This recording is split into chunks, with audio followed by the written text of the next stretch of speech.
عبادتوں کے مستحق آپ ہیں اور تینوں عبادتیں آپ کے لیے ہیں۔ التحیات للہ والصلوات والطیبات۔ اب جب نبی علیہ السلام نے تین الفاظ میں اللہ تعالیٰ کی حمد بیان کی تو اللہ تعالیٰ نے اس کا جواب تین لفظوں میں دیا۔ فرمایا السلام علیک ایھا النبی ورحمۃ اللہ وبرکاتہ۔ اے میرے محبوب، آپ کے اوپر اللہ کی سلامتی ہو اور اللہ کی رحمت ہو اور اللہ کی طرف سے برکتیں ہوں۔ صحیح بات وہ ہے جو بخاری مسلم میں ساتھ لکھی ہوئی ہے۔ بخاری مسلم دونوں میں حدیث ہے کہ نبی علیہ السلام نماز کا تشہد ہمیں اس طرح تعلیم فرماتے تھے جس طرح قرآن کی آیات۔ یہ تشہد نبی علیہ السلام نے خود تعلیم فرمایا ہے، اور یہ جھوٹ ہے جو دیوبند اور بعض اہل حدیث علماء کی جانب سے بولا گیا کہ یہ شب معراج کی گفتگو ہے اللہ اور اس کے پیغمبر کے درمیان۔ یہ جھوٹ ہے، کسی ضعیف حدیث میں بھی یہ بات نہیں آئی ہے۔ بخاری مسلم میں لکھا ہے کہ یہ قرآن کی طرح تعلیم فرمایا نماز میں پڑھنے کے لیے، اور انہوں نے بریلویوں کا منہ بند کرنے کے لیے کہا کہ یہ تو شب معراج میں اللہ اور نبی آمنے سامنے تھے، اور نبی علیہ السلام نے عرض کیا التحیات للہ والصلوات والطیبات، اور اللہ نے آگے سے فرمایا السلام علیک ایھا النبی ورحمۃ اللہ وبرکاتہ۔ بھئی یہ جو نماز میں سلام ہے نا رسول اللہ کے اوپر صلی اللہ علیہ وآلہ وسلم، یہ حکایتن نہیں ہے، یہ سٹوری کے طور پہ نہیں ہے، یہ انشائیہ ہے۔ نبی علیہ السلام کو مخاطب کر کے ہم سلام عرض کرتے ہیں نماز میں، اور بخاری مسلم دونوں میں حدیث ہے۔ ابن مسعود کہتے ہیں کہ جب ہم سلام پڑھتے تھے نماز میں السلام علیک ایھا النبی ورحمۃ اللہ وبرکاتہ، السلام علینا وعلی عباد اللہ الصالحین، تو ہم ساتھ خود ہی ملاتے تھے السلام علی جبرائیل، السلام علی میکائیل۔ تو نبی علیہ السلام نے فرمایا تم یہ ساتھ کیوں ایڈ کرتے ہو؟ جب تم پڑھتے ہو السلام علینا وعلی عباد اللہ الصالحین تو زمین و آسمان میں ہر نیک بندے تک اللہ تعالیٰ تمہارا سلام پہنچا دیتا ہے، تمہیں ساتھ کسی کو بائی نیم مینشن کرنے کی ضرورت نہیں ہے۔ ہم نماز میں کیا پڑھ رہے ہیں؟ السلام علینا وعلی عباد اللہ الصالحین۔ عباد اللہ الصالحین، اللہ کے نیک بندوں میں ٹاپ آف دا لسٹ کون ہے؟ پیغمبر، من النبیین والصدیقین والشہداء والصالحین، جو سورہ النساء میں آیا۔ انبیاء ہیں، صدیقین ہیں، شہداء ہیں، صالحین ہیں، اور انبیاء کے بعد سب سے افضل انبیاء کے اہل البیت، ان کے صحابہ کرام علیہم رضوان، یہ سارے ہیں اولیاء اللہ جن پہ ہم نماز میں سلام پڑھتے ہیں۔ پھر اللہ تعالیٰ کے فرشتے، ان پہ ہم سلام پڑھ رہے ہیں، اور اپنے آپ پہ بھی پڑھ رہے ہیں السلام علینا۔ چونکہ نبی علیہ السلام کو اللہ نے ایک اسپیشل پروٹوکول دیا ہے، اس لیے آپ صلی اللہ علیہ وآلہ وسلم کے لیے اسپیسیفکلی آیا السلام علیک ایھا النبی ورحمۃ اللہ وبرکاتہ۔ اے نبی آپ پر سلام ہو، رحمتیں ہوں اور برکتیں ہوں۔ تو جب بخاری مسلم میں آیا کہ اللہ تعالیٰ خود سلام پہنچا دے گا، تو کسی بھی بریلوی دیوبندی اہل حدیث شیعہ کو کوئی ٹینشن لینے کی ضرورت نہیں ہے، نہ اس میں سے کوئی حاضر و ناظر نکالنے کی ضرورت ہے۔ نبی علیہ السلام کی مبارک زندگی میں بھی آپ تک سلام پہنچ رہا تھا۔ آج بھی اب جب ہم درود شریف پڑھتے ہیں تو اللہ سے ہی عرض کرتے ہیں نا اللہم صلی علی محمد وعلی آل محمد، ہمارا صلاۃ والسلام پہنچ رہا ہے، تو یہ عقیدہ اس کے اندر موجود ہے۔ نفس ذائقۃ الموت، یہ قرآن حکیم میں کئی دفعہ یہ آیت ریپیٹ ہوئی ہے کہ ہر جان کو موت کا مزہ چکھنا ہے، اور یہ بات بالکل طے ہے کہ ہر شخص کی موت کی جگہ، ٹائم، سیکنڈز تک اللہ تعالیٰ نے ڈیفائن کر دی ہے اس کی تقدیر میں، وہ آگے پیچھے نہیں ہو سکتی، نیور، ناٹ ایٹ آل۔ اور یہ جو بخاری مسلم میں آیا نا کہ جو شخص چاہتا ہے کہ اس کی عمر دراز کر دی جائے، اس کے رزق میں فراوانی ہو، وہ اپنے رشتہ داروں کے ساتھ حسن سلوک کرے، تو یہ بھی تقدیر میں لکھا ہوا ہوگا کہ اس کی عمر ہے 60 سال، لیکن یہ اپنے رشتہ داروں کے ساتھ حسن سلوک کرے گا، اللہ تعالیٰ اس کی عمر 70 سال کر دے گا۔ وہ بھی لکھا ہوگا، وہ 70 ہی ڈیفائن ہوئی ہے، وہ 60 کا 70 بننے کے بعد جو 70 ہے وہ اللہ تعالیٰ نے لکھا ہوا ہے، ٹھیک ہو گیا؟ تو یہ اللہ تعالیٰ کے یعنی فیصلے ہیں قرآن حکیم بالکل واضح ہے. سورہ ال عمران میں آتا ہے کہ جب غزوہ احد کے موقع کے اوپر منافقین نے کہا نا کہ ہم نے اپنے بھائیوں کو منع کیا تھا کہ احد کے میدان میں نہ جاؤ ورنہ قتل ہو جاؤ گے, تو اللہ تعالیٰ نے فرمایا اگر ان کی موت کا وقت آ چکا ہوتا یہ خود کھینچے چلے جاتے اپنی مقتل گاہوں کی طرف, یہ اپنے آپ کو روک بھی نہ پاتے. پھر سورہ نساء میں آیا کہ تم اپنے آپ کو مضبوط قلعوں میں بھی بند کر لو نا, موت تمہیں وہاں پہ بھی آ کے جائے گی. وہ موت کو آپ ٹال نہیں سکتے, ایک لمحہ نہ آگے ہوگی نہ پیچھے. سورہ لقمان کے بالکل اینڈ میں آتا ہے نا کہ 5 علوم اللہ تعالیٰ کے ساتھ خاص ہیں. ان میں ایک ہے کہ کوئی جان نہیں جانتی کہ اس کو کس زمین میں موت آئے. ہاں اللہ تعالیٰ وحی کے ذریعے بتا دے, جیسے مسلم شریف میں حدیث ہے نبی صلی اللہ علیہ وآلہ وسلم نے غزوہ بدر سے ایک دن پہلے زمین پہ لکیریں کھینچ دی تھی بدر کے میدان میں, یہاں کل ابو جہل کی لاش ہوگی, یہاں عتبہ کی ہوگی, یہاں امیہ ابن خلف کی ہوگی. سر اب آپ عمر سیریز دیکھیں نا, وہاں آپ کو لاشیں پڑی ہوئی نظر بھی آئیں. ٹھیک ہو گیا جی. تو یہ آپ صلی اللہ علیہ وآلہ وسلم نے پہلے ڈیفائن کر دی تھی ساری چیزیں. تو یہ اللہ تعالیٰ نے آپ کو وحی کے ذریعے بتایا تھا. اللہ تعالیٰ بتا سکتا ہے اپنے پیغمبر. تو واقعی موت کا وقت مقرر ہے, وہ ٹل نہیں سکتا. لیکن اس پہ یہ بھی سوال ہوتا ہے کہ اگر کوئی شخص کسی کو قتل کر دے تو پھر اس کا کیا قصور ہے؟ وہ اللہ تعالیٰ کا ایک قانون ہے, اس نے مرنا تو تھا, اس میں کوئی شک نہیں ہے, لیکن دنیا میں اللہ تعالیٰ نے رولز اور ریگولیشن کے ساتھ دنیا کو جوڑا ہوا ہے. سورۃ البقرہ میں آیا کہ قصاص میں انسانیت کی زندگی ہے. سورۃ المائدہ میں آیا جس نے ایک جان کو ناحق قتل کیا اس نے پوری انسانیت کو قتل کیا, اور جس نے ایک شخص کی جان بچائی پوری انسانیت کی جان بچائی. لہٰذا یہ جو کوئی کسی کو قتل کرے گا تو قرآن میں ہے کہ قصاص کے اندر انسانیت کی زندگی ہے. انسانیت 2 چیزوں پہ چل رہی ہے, احترام جان اور احترام مال. اگر یہ 2 چیزیں نکل جائیں تو معاشرہ نہیں چل سکتا. گوروں کا معاشرہ ہم سے بہتر کیوں ہے بغیر ریلیجن کے؟ احترام جان احترام مال ہے, جسٹس ہے, انصاف ہے, عدالتیں آزاد ہیں, جہاں پہ احترام جان بھی احترام مال بھی ہے. سالوں تک وہ ثبوت ڈھونڈتے رہتے ہیں, اس کے بعد بندے کو پکڑتے ہیں. یا بندے پکڑ کے غائب ہو کے مر جاتے ہیں, ان کے رشتہ دار عدالتوں کے چکر کاٹتے رہتے ہیں کہ جی ہمارا بچہ اٹھایا گیا. نہ عدالتوں کو پتا ہوتا ہے نہ اور کسی کو پتا ہوتا ہے. تو یہ چیزیں تو پھر ظاہر ہے کہ ایک ریونج کریٹ کریں گی نا. ہم اس لیے کہتے ہیں عدالتوں کو آزاد ہونا چاہیے, عدالت سے اوپر کوئی نہیں ہونا چاہیے. عدالتیں آزاد ہوں گی باقی سارا سسٹم بہتر ہو جائے. ٹھیک ہو گیا. تو یہ یعنی اللہ تعالیٰ نے وقت مقرر کر دیا ہے, وہ آگے پیچھے نہیں ہوگا. اور آپ دیکھتے ہیں کتنے لوگ موت کے منہ سے واپس آ جاتے ہیں. حضرت خالد بن ولید رضی اللہ تعالیٰ 100 سے زیادہ مار کے لڑے انہوں نے, اور جب موت کا وقت قریب آیا وہ کہتے ہیں میرے جسم کا کوئی ایک حصہ بھی ایسا نہیں جہاں پہ کسی نیزے یا تلوار کا نشان موجود نہ ہو.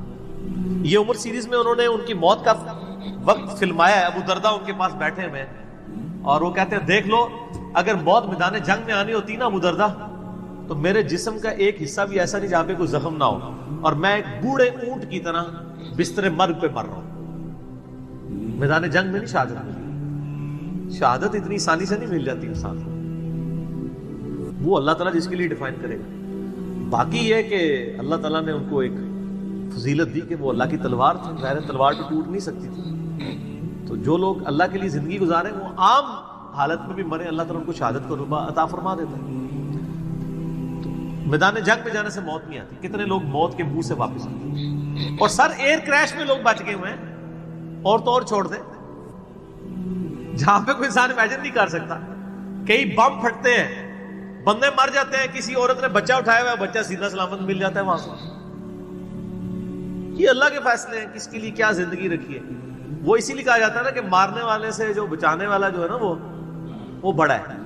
یعنی وہ ویسے تو مارنے والا بھی اللہ ہی ہوتا ہے, لیکن وہ اس حوالے سے کہا جاتا ہے کہ دنیا میں اگر کوئی سمجھتا ہے نا کسی شخص کو مار سکتا ہے تو, اور اگر اللہ نے اس کی موت نہیں لکھی ہوئی تو نہیں ہے. موت انسان کی زندگی کی حفاظت کرتی ہے. سر میری سب سے بڑی محافظ میری موت ہے. اگر میری موت لکھی ہوئی ہے نا 2050 کے اندر, پوری دنیا مل کے بھی مجھے 2049 میں بھی نہیں مار سکتی. آج 2018 میں تو تصور بھی نہیں. اور اگر میری زندگی لکھی ہوئی ہے 2018 میں ختم ہونی, چاہے وہ ایئر کریش کے اندر ہو, چاہے وہ ہارٹ فیٹ کے ذریعے ہو, چاہے وہ گردوں کے فیلئر کے ذریعے ہو, چاہے برین ہیمریج کے ذریعے ہو, کسی بھی ذریعے سے ہو, تو کوئی اسے بڑھا نہیں سکتا. دیکھ لینا آپ پچھلے دنوں کتنا بڑا ایک واقعہ ہوا ہے. یعنی ہمارے پاکستان میں 3 ٹائمز جو پرائم منسٹر رہے ہیں نواز شریف صاحب, ان کی بیوی 1 سال سے زیادہ وینٹیلیٹر کے اوپر رہی ہے، ان کے پاس پیسے کی کوئی کمی تھی؟ علاج کرانے کا کوئی ایشو تھا؟ سب کچھ کروایا ہے، بچا سکے؟ نہیں۔ غریب آدمی تو کہتا ہے پیسے ہوتے تھے شاید بچ ہی جاتا۔ سر جن کے پاس پیسے ہیں وہ بچا کے بتاتے ہیں۔ موت کا وقت لکھا ہوا ہے، کوئی نہیں ٹال سکتا۔ صرف پیغمبر کے بارے میں بخاری مسلم میں آتا ہے، عائشہ کہتی ہیں کہ نبی صلی اللہ علیہ وآلہ وسلم فرمایا تھا کہ اللہ تعالیٰ انسان جو پیغمبر ہوتا ہے نا، اس کے اوپر یہ آپشن رکھتا ہے کہ وہ چاہے تو ہمیشہ کے لیے زندہ رہے، چاہے اسے موت آ جائے۔ پیغمبر کے علاوہ کسی اور کے لیے یہ فضیلت نہیں ہے۔ اور کہتی ہیں کہ بخاری مسلم دونوں میں نے وفات النبی پہ مسئلہ 163 بھی ریکارڈ کروایا، اس میں نے بتایا تھا کہ عائشہ کہتی ہیں نبی صلی اللہ علیہ وآلہ وسلم اپنے موت کے وقت بار بار اوپر سر مبارک یعنی اٹھاتے تھے اور کہتے تھے اللہم الرفیق الاعلیٰ۔ تو کہتی ہیں میں نے جان لیا کہ حضور اپنی صحت مند زمانے میں کہا کرتے تھے کہ موت کے وقت نبی کے اوپر پیش کیا جاتا ہے، چاہے تو وہ دنیا میں رہے چاہے اسے موت آ جائے۔ تو مجھے لگتا ہے کہ نبی علیہ السلام پہ اس وقت آفر وہ پیش کی جا رہی ہے اور آپ کہہ رہے ہیں اللہ مجھے رفیق الاعلیٰ کے ساتھ ملا لے۔ تو میں نے کہا مجھے اب پتہ چل گیا کہ آپ صلی اللہ علیہ وسلم کو یعنی وفات ہو جائے گی آپ کی۔ یہ نبی کے لیے خاص ہے، اور کسی کو کوئی آپشن نہیں ملتا۔ وہ بخاری مسلم میں موجود ہے نا حدیث، حضرت موسیٰ علیہ السلام کے پاس حضرت اسرائیل علیہ السلام، اسرائیل کا لفظ تو یعنی تفسیر تبری میں اور یہودیوں کے ہاں ملتا ہے، یہ بنی اہل سنت کے ہاں بھی رناؤنڈ ہے۔ اصل میں لفظ ہے ملک الموت، دونوں لفظ ٹھیک ہے۔ ملک الموت علیہ السلام حضرت موسیٰ علیہ السلام کے پاس گئے، انہوں نے آگے سے تھپڑ مار دیا، ان کی آنکھ نکل گئی، انسانی شکل میں آئے تھے۔ تو وہ اللہ تعالیٰ کے پاس شکایت لے کے گئے کہ تو مجھے اس شخص کے پاس بھیج رہا ہے کہ جو مرنا نہیں چاہتا۔ اللہ تعالیٰ نے فرمایا اس کو جا کے کہو کہ تم جو ہے وہ بیل کی پشت کے اوپر ہاتھ رکھو، تمہارے ہاتھ کے نیچے جتنے بال آ جائیں گے نا اتنے سال کی زندگی تمہاری اور بڑھا دی جائے، سینکڑوں سال۔ تو حضرت موسیٰ نے کہا اس کے بعد ان کو اس کے بعد موت، کل نفس ذائقۃ الموت، موت تو سب کو آنی ہے، ایک ہی ہے جسے موت نہیں آنی، یا حی یا قیوم برحمتک استغیث، اے خود سے زندہ اور ہر چیز کو تھامنے والے، باقی وہ سب کو موت آنی ہے۔ تو انہوں نے کہا پھر بعد میں آنی ہے تو ابھی کیوں نہیں؟ موت نہیں کوئی ٹال سکتا سر، ورنہ پیغمبروں کے لیے ٹل جاتی۔ وہ پیغمبروں کو جو آفر بھی لگائی گئی ہے وہ یہ نہیں ہے کہ ہمیشہ زندہ رہیں گے، نہیں، قیامت ہے، قیامت میں تو سب کو موت آ ہی جانی ہے، ٹھیک ہے۔ اور پھر ایک وہ وقت بھی ہوگا جب اللہ تعالیٰ پوچھے گا لمن الملک اليوم، تو کوئی جواب دینے والا نہیں ہوگا، سب کو موت آ چکی ہوگی، سارے فرشتے، جنات، انسان، مخلوقات، اللہ خود ہی جواب دے گا للہ الواحد القہار، سورہ المومن میں آتا ہے آج کے دن اس واحد قہار کی حکومت ہے۔ پھر اللہ تعالیٰ پوچھے گا کہاں ہے آج وہ جابر حکمران، بڑے بڑے بادشاہ کدھر ہیں؟ تو اللہ کے لیے کوئی مسئلہ ہے کسی کو یعنی پلک جھپکنے میں مسل دینا؟ تو موت اللہ تعالیٰ نے ڈیفائن کی، اور موت کیا آپ کو جو تکلیفیں پہنچتی ہیں سر وہ بھی ڈیفائن ہے قرآن میں، وَلَنَبْلُوَنَّكُمْ بِشَيْءٍ مِّنَ الْخَوْفِ وَالْجُوعِ وَالنَّقْصِ مِّنَ الْأَمْوَالِ وَالْأَنفُسِ وَالثَّمَرَاتِ، ہم ضرور تمہیں آزمائیں گے تھوڑے سے خوف سے، بھوک سے، جان اور مال میں نقصان سے، پھر چیک کریں گے کون ہے صبر کرنے والا، اور جو صبر کرنے والا ہے اذا اصابتهم مصیبت قالوا انا للہ وانا الیہ راجعون۔ تو پھر ان لوگوں کے ساتھ اللہ تعالیٰ ہوتا ہے جو کہتے ہیں ہم بھی اللہ کی طرف سے آئے تھے، اللہ کی طرف چلے جائیں گے، یہ تکلیف بھی آئی تھی الٹیمیٹلی تو چلی جائے گی نا۔ ان اللہ مع الصابرین، اللہ تعالیٰ صبر کرنے والوں کے ساتھ ہے۔ اس حوالے سے ایک آیت قرآن حکیم کی بڑی کریٹیکل ہے، مجھے ضمناً یاد آ گئی، سورہ الحدید کے اندر ہے، بہت کریٹیکل آیت ہے، اور یہ ٹاپک قرآن حکیم میں صرف سورہ الحدید کے اندر ہی ایڈریس ہوا ہے، اور جس طریقے سے یہ شد و مد کے ساتھ بیان ہوا ہے نا، آیت نمبر 22-23، اعوذ باللہ من الشیطان الرجیم، ما اصاب من مصیبت فی الارض، کوئی مصیبت بھی زمین میں نہیں آتی، ولا فی انفسکم، اور نہ تمہاری جانوں میں، یعنی زمین پہ جتنے زلزلے آتے ہیں، طوفان آتے ہیں، سونامی آتے ہیں، قحط پڑتا ہے، یہ جتنے بھی عذاب آتے ہیں یا تکلیف آتی ہیں، اور نہ تمہاری جان میں، یعنی کسی کو کینسر ہوتا ہے، کسی کے گردے فیل ہوتے ہیں، کسی کی آنکھ ضائع جاتی ہے، کسی کے اوپر فالج کا اٹیک ہو جاتا ہے، کسی کو ہارٹ اٹیک ہوتا ہے، اللہ تعالیٰ فرماتا ہے یہ ساری تکلیف چاہے زمین پہ ہیں یا تمہاری جانوں پہ، الا فی کتاب من قبل ان نبرأها، وہ تو پہلے ہی ہم نے لوح محفوظ پہ لکھی ہوئی ہے، اس سے پہلے کہ ہم ان کو بھیجے، ڈیفائن ہے، ہونا ہے۔ کہ فلاں تاریخ کو اتنے بجے اس کے ساتھ یہ ہوگا، یہ ڈیفائن ہے۔ ان ذالک علی اللہ یسیر، بے شک یہ اللہ کے لیے بہت آسان ہے، ٹینشن نہیں لینی کہ یار یہ کیسے ہو سکتا ہے کہ پہلے ہی پتا ہو اربوں انسانوں کے ساتھ اربوں واقعات، اور صرف انسان نہیں باقی مخلوقات کے ساتھ۔ اللہ فرماتا ہے میرے لیے تو آسان ہے، لیکن اس کی ریزن بتائیے کیوں ہے؟ لِكَيْ لَا تَأْسَوْا عَلَى مَا فَاتَكُمْ، یہ ہم نے اس لیے کیا تاکہ جو تم سے بات، جو نعمت تم سے چھن جائے تم اس کے اوپر افسوس نہ کرو۔ وَلَا تَفْرَحُوا بِمَا آتَاكُمْ، اور نہ تم شیخی بگاڑو جو تمہیں نعمت ملے اس کے اوپر۔ اچھائی ملے تو یہ نہ کہو بڑا میرا کمال ہے، وہ تقدیر میں تھی، ملنی تھی، اور اگر کوئی چیز چھن جائے تو افسوس نہ کرو۔ واللہ لا يحب كل مختال فخور، اللہ تعالیٰ کو شیخی بگاڑنے والے پسند نہیں ہے۔ یہ آیت نمبر 22-23 بتا رہی ہے سورۃ الحدید کی کہ زمین و آسمان پہ جتنی بھی تکلیف انسانوں پر، جنات پر، جانوروں پر آتی ہیں وہ ڈیفائنڈ ہے، اور انہی تکلیف میں سے ایک بڑی تکلیف موت ہے، وہ بھی ڈیفائنڈ ہے، وہ کوئی ٹال نہیں سکتا، کوئی کسی کی موت کو ٹال نہیں سکتا، اور نہ کوئی کسی شخص کو موت دے سکتا۔ آپ دیکھیں لوگوں نے کتنی کتنی ایفرٹس کی ہیں، خود ہمارے نبی صلی اللہ علیہ وآلہ وسلم پہ کس قسم کی ایفرٹس کی گئی ہیں، اللہ تعالیٰ نے آپ کو کس طریقے سے مکے سے نکال کے مدینے تک پہنچا دیا۔ اور وہ بخاری مسلم میں بڑی مشہور حدیث ہے، آپ درخت کے نیچے آرام کر رہے تھے، تلوار سائیڈ پہ لٹکائی ہوئی تھی، ایک عرابی آیا دشمن، اس نے موقع غنیمت جانا کہ آپ سوئے ہوئے ہیں، اس نے تلوار اٹھائی اور نبی صلی اللہ علیہ وسلم کے یہاں پہ رکھ اور کہا محمد آج تجھے میرے ہاتھوں سے کون بچائے گا؟ تو نبی صلی اللہ علیہ وسلم نے کوئی کانفیڈنس لوز نہیں کیا، ان کو پتا تھا والذی ارسل رسولہ بالہدی ودین الحق لیظہرہ علی الدین کلہ، اللہ نے اپنے نبی کے پیچھے اللہ ہے، ان کا اللہ بچائے گا۔ اللہ جب سنا اس کے ہاتھ کانپنے شروع ہو گئے، اس کے ہاتھ سے تلوار ہی گر گئی، نبی علیہ السلام نے وہ تلوار اٹھائی اور کہا اب تجھے میرے ہاتھوں سے کون بچائے گا؟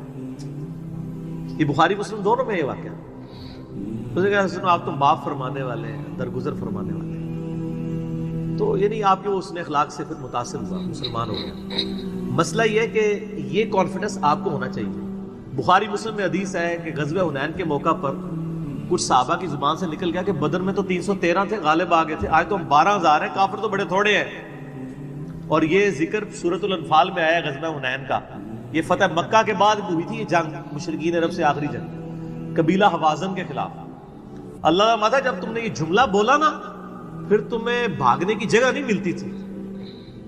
حوازن کے لوگوں نے جب تیر چلائے تو 12,000 میں سے صرف 80 بندے نبی علیہ السلام کے ساتھ رہ گئے، باقی سب بھاگ گئے۔